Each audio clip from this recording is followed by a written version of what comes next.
صل على محمد وآل محمد.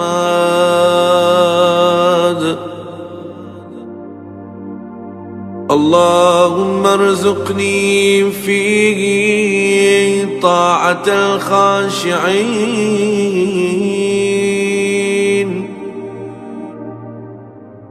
واشرح فيه صدري بإنابة المخبتين بأمانك يا أمان الخائفين.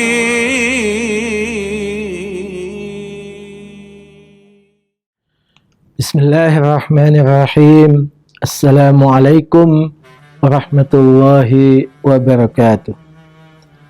Pada hari yang ke-15 di bulan suci Ramadan, kita berdoa dan memohon kepada Allah Subhanahu wa Ta'ala agar kita diberikan karunia ketaatan mereka yang khusyuk kepada Allah Subhanahu wa Ta'ala. Allahumma rzuqni fihi ta'atal khashi'in. Ya Allah, berikan kepadaku rezeki ketaatan orang-orang yang khusyuk. Pertama harus kita pahami dengan doa ini. Doa ini mengajarkan kepada kita bahwa yang kita sebut dengan rezeki tidak selamanya adalah yang berupa materi, yang berupa uang, tetapi rezeki adalah lebih luas daripada yang materi. Non materi juga karunia dari Allah, juga rezeki yang perlu kita mohon dari Allah. Dalam doa ini kita diajarkan untuk memohon kepada Allah agar Allah Subhanahu wa Ta'ala memberikan karunia kepada kita kemampuan untuk taat seperti taatnya orang-orang yang khusyuk kepada Allah Subhanahu wa Ta'ala. Khusyuk artinya adalah tunduk kepada Allah Subhanahu wa Ta'ala. Ketaatan yang memang berasal daripada ketundukan kepada Allah Subhanahu wa Ta'ala. Kesadaran untuk tunduk kepada Allah sebagai hambanya. Pada saat yang sama, khusyuk juga berarti hening. Orang-orang yang berada dalam kondisi hening, dia tidak terpengaruh oleh berbagai hingar-bingar dunia. Dia berada dalam keheningan taat kepada Allah Subhanahu wa Ta'ala. Dia berada dalam istiqamah untuk taat kepada Allah Subhanahu wa Ta'ala. Dia berada dalam kesendirian dan kesunyian. Kesendirian dan kesunyian hati, tidak harus kesendirian dan kesunyian fisiknya. Fisiknya bersama dengan yang lain, tapi hatinya hanya terpaut pada Allah Subhanahu wa Ta'ala. Hatinya berada dalam keheningan.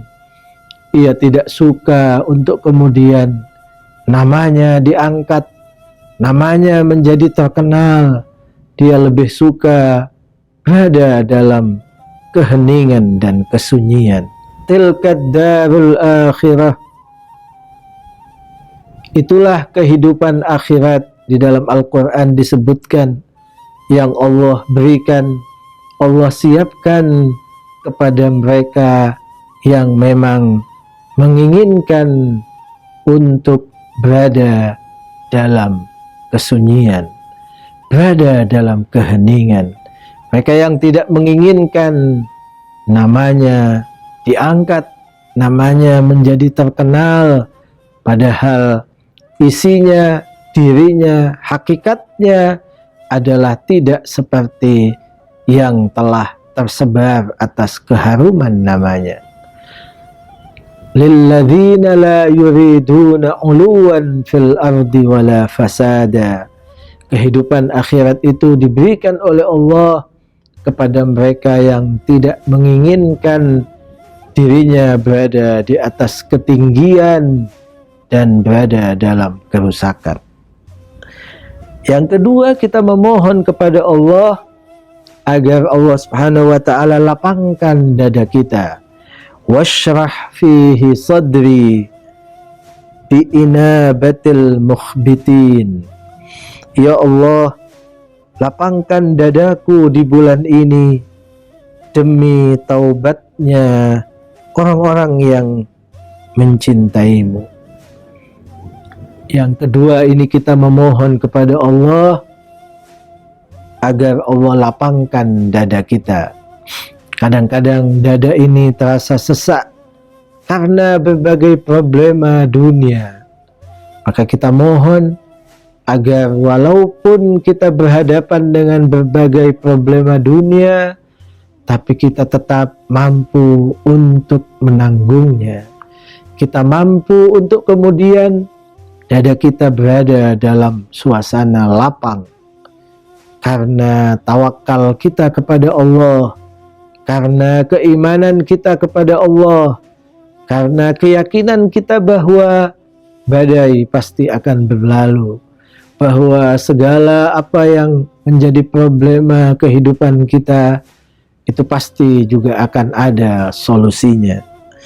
Dan menariknya, dalam doa ini juga kita mohon kepada Allah dengan taubatnya orang-orang yang cinta kepada Allah, orang-orang yang kembali kepada Allah, orang-orang yang betul-betul telah tulus cintanya kepada Allah.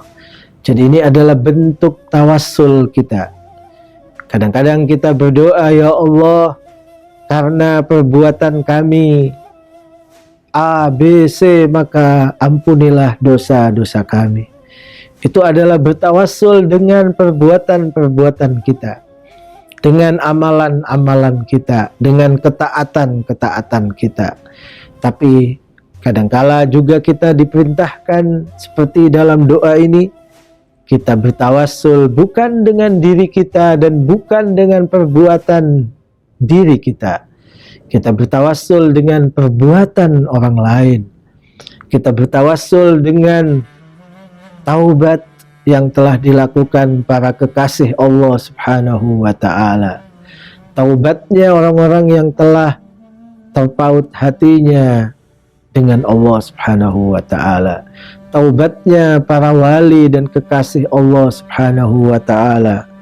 Dan itu sekaligus mengajarkan kepada kita bahwa kita tidak layak dan kita tidak punya sesuatu yang kemudian kita akan banggakan di hadapan Allah walaupun hanya dengan doa. Maka doa kita pun kita sandarkan, kita tawassulkan, dan kita perantarakan orang-orang suci, kekasih-kekasih Allah, serta apa yang mereka lakukan. Bi amanika ya amanal khaifin. Doa ini ditutup juga dengan sebuah sumpah, demi keamananmu, wahai pemberi aman kepada setiap orang yang takut. Ini juga mengajarkan kepada kita bahwa kalau kita ingin bersandar kepada yang maha pemberi keamanan, maka tiada lain kecuali kita bersandar kepada Allah Subhanahu wa ta'ala. Apapun yang kita lakukan, apapun yang kita upayakan, berbagai hal yang kemudian kita ikhtiarkan, semuanya adalah baik dan wajib untuk kita lakukan.